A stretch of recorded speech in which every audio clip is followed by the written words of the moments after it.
Hi friends, எல்லாருக்கும் வணக்கம். நான் தான் உங்கள் ஆச்சி பேசுகிறேன். 13/11/2024 புதன்கிழமை காலை 7 மணி முதல் இரவு 7 மணி வரை ஒரு அற்புத திருவிழா நடைபெற்றது. யாருக்கு? மதுரை அருள்மிகு அழகர் கோயில் கள்ளழகருக்கு. மதுரை அருள்மிகு அழகர் கோயில் கள்ளழகருக்கு தைலக்காப்பு திருவிழா. வரலாற்று சிறப்புமிக்க மாபெரும் தைலக்காப்பு திருவிழா அழகர் கோயில் மலைமேல் நூபுரகங்கை மாதவி மண்டபத்தில் தைலக்காப்பினை அழகர் கோயில் ஸ்தானிக பட்டாச்சாரியார் ஸ்ரீ சுந்தரநாராயணன் அம்பிப்பட்டர் அவர்கள் மிக சிறப்பாக நடத்தினார்கள். அதன்பின் நூபுரகங்கையில் திருமஞ்சனம் நடைபெற்று பக்தர்களுக்கு தைலம் வழங்கப்பட்டது. அதன்பின் ஸ்ரீ கள்ளழகருடன் சேர்ந்து அனைத்து பக்தர்களும் நீராடியது கண்கொள்ளா காட்சியாகும். இந்த தைலக்காப்பு உற்சவ நிகழ்ச்சிகளை நாமும் இந்த வீடியோவில் காணலாம் வாங்க.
லோகத்தையும் மற்றொரு அடியாலே அதில் விதல சுதல ரசாதல பாதாள சப்த பாதாள எனக்கூடியதான மற்றொரு அடியால் பாதாள லோகம் 7 கலந்த பொழுது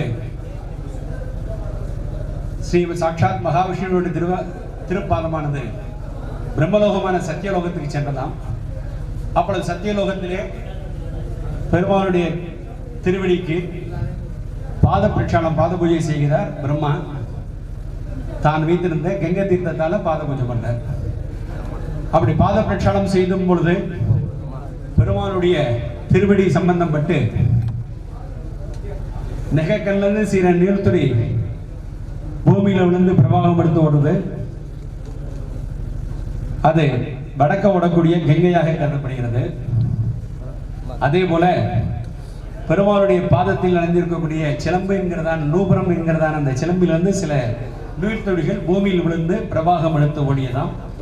அதுவே நூபுர கங்கை. நாம் இப்போது சேவித்துக் கொண்டிருக்கக்கூடிய இந்த நூபுர கங்கை, கங்கையும் புனிதமான நூபுர கங்கை என்று ஆழ்வார்கள் மங்களாசாசனம் செய்திருக்கிறார்கள். சிலம்பாறு, சிலம்பு, நூபுரம்னா சிலம்புங்கிற காரணத்தினால அதை சிலம்பாறு அப்படின்னு ஆழ்வார் மங்களாசாசனம் பண்ணியிருக்காங்க. கொச்சி துரிதகாமினி குச்சனமந்த மந்தாலசா குச்சிஸ்கலது விக்வலா குச்சன பேனிலா சாரவா பதந்திய பிளக்குச்சது வச்சது நூபுராக்குவானதை சுசுந்தர புஜாக்குயம் முதிர்பிய மத்தாயதா என்றதாக கூறத்தாழ்வார் மங்களாசாசனம் செய்கிறார்.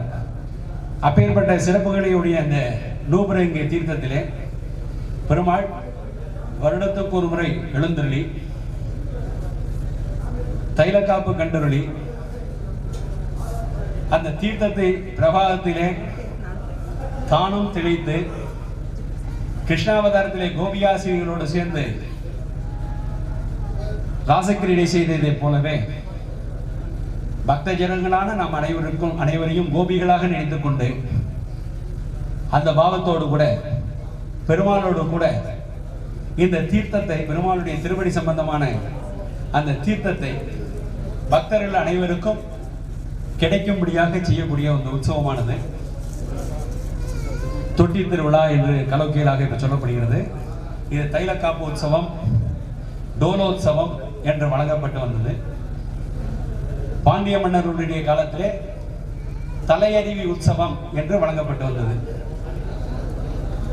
மீனாட்சியுடைய தகப்பனார் மலையத்தூஜ பாண்டியனுக்கு முந்தைய பாண்டிய மன்னர்கள் சுந்தரபாண்டியன் அப்படி இருக்கக்கூடிய ஒரு ராஜா தன்னுடைய தம்பி வரவண பாண்டியனுக்கு பட்டம் சுட்டும் பொழுது நம் குலதெய்வமான அழகருக்கு வருடந்தோறும் செய்து வரக்கூடிய தலையறிவி திரு உற்சவத்தை குறைவில்லாமல் செய்து வர வேண்டுமாயும் அப்படின்னு ஒரு நிபந்தனை விதிக்கிறார்.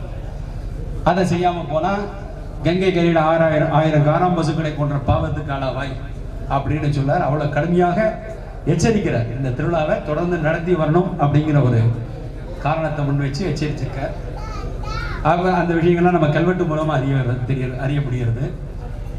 அப்படி பிராச்சீனமாக தொன்று நடைபெற்று வந்திருக்கக்கூடிய இந்த திருவிழா தொட்டி திருவிழா எனப்படும். தற்பொழுது சம்மங்கி தைலம், சந்தனகி தைலம் ஆகிய தைலங்களாலே பெருமாளுடைய சௌரி திருமஞ்சனம் இதை சொல்லுவா. இந்த சௌரிகளை சாத்தி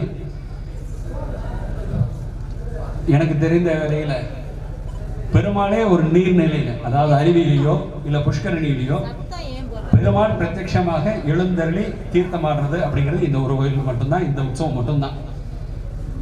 பெருமாள் நூபுரங்கைக்கு எழுந்தருளி பெருமாளுடைய சிரசில பட்டு விழுகக்கூடிய அந்த தீர்த்தத்தை பிரசாதமாக அனைத்து பக்தர்களுக்கும், அவரோடு கூடவே அனைத்து பக்தர்களும் கோபிகளாக, ஆணா இருந்தாலும் பெண்ணா இருந்தாலும் எல்லாரும் கோபிகள் தான். அழகருக்கு மகாவிஷ்ணு ஒருத்தன் தான் புருஷன், மிச்சம் எல்லாரும் ஸ்ரீ தான். இதுதான் தத்துவம், பெரியவாசல் இருக்கக்கூடிய தத்துவம். எனவே மற்ற அனைவருமே கோபிகளாக நினைத்து பெருமாளோடு கூட இந்த தீர்த்தத்தை அனுபவிக்கிறதுங்கிறது ரொம்ப விசேஷமான உற்சவமாகும். மங்களம் தேவதேவாய மங்களம் கணவரிச்சதே பிரணதார்த்திகராய அஸ்வத் குலநாதாய மங்களம் உத்யோக சக்கராஸ்தாய வாசுதேவாய சாங்கனே ஸ்ரீமத் துஷாத்ரிவாசாய ஸ்ரீனிவாசாய மங்களம் சோமச்சந்தி விமானஸ்த சுந்தராய பாகவே ஸ்ரீமத் சுந்தரராஜாய நித்யஸ்ரீ நித்யமங்களம். பாக்கியம்.